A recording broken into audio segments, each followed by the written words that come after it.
ধারাবাহিকতা ধরে রাখতে বিশেষ প্রস্তুতিতে ব্যস্ত তানজিদ। জাতীয় দলের নিয়মিত ওপেনার তানজিদ হাসান তামিম এবার বৈশ্বিক টুর্নামেন্টে নিজেকে আরও উঁচুতে তুলে ধরতে চান। সিরিজে ধারাবাহিক পারফরমেন্স করলেও বিশ্বকাপ বা এশিয়া কাপে সেরকম ছন্দে দেখা যায়নি তাকে।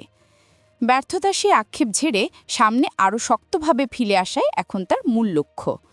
2023 সালে ওয়ানডে ও 2024 সালে টি-20 অভিষেকের পর জাতীয় দলের জার্সি পেয়ে নিয়মিত খেলছেন তানজিদ।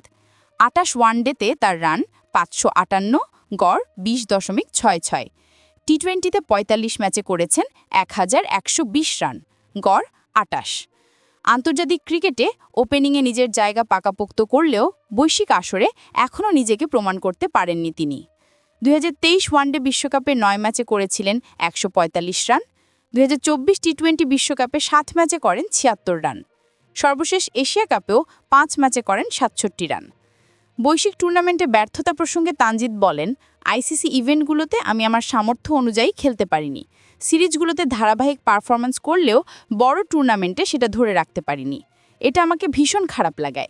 সামনে চেষ্টা থাকবে এই ধারাবাহিকতা আইসিসি ইভেন্টেও ধরে রাখার। মিরপুরে চলছে ব্যাটারদের নিয়ে বিসিবির বিশেষ ক্যাম্প। সেখানে সিনিয়র সহকারী কোচ মোহাম্মদ সালাহুদ্দিন ও ব্যাটিং কোচ মোহাম্মদ আশরাফুলের সঙ্গে কাজ করছেন তিনি।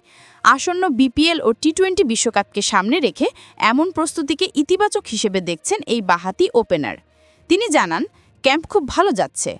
বিপিএলের পর এতটা সময় পাওয়া যাবে না। স্পেসিফিক ব্যাটিং ক্যাম্প খুব কমই হয়। পাওয়ার প্লেতে কিভাবে খেলব, কিভাবে গ্যাপ বের করব, এসব নিয়েই কাজ হচ্ছে। ওপেনার হিসেবে প্রতিষ্ঠিত হলেও দলের প্রয়োজনে যে কোনো পজিশনে খেলতে প্রস্তুত তানজিদ। তিনি বলেন, এখানে কেউই স্থিতিশীল না। দলের যখন যেখানে যাকে দরকার হবে সেখানেই খেলতে হবে। দলের স্বার্থটাই বড়। বিশ্বকাপ সামনে, সঙ্গে বিপিএলের ব্যস্ততা, সব মিলিয়ে এবার ডানা মেলতে মুখিয়ে আছেন তানজিদ হাসান। এবার লক্ষ্য বড় মঞ্চে বড় পারফরমেন্স।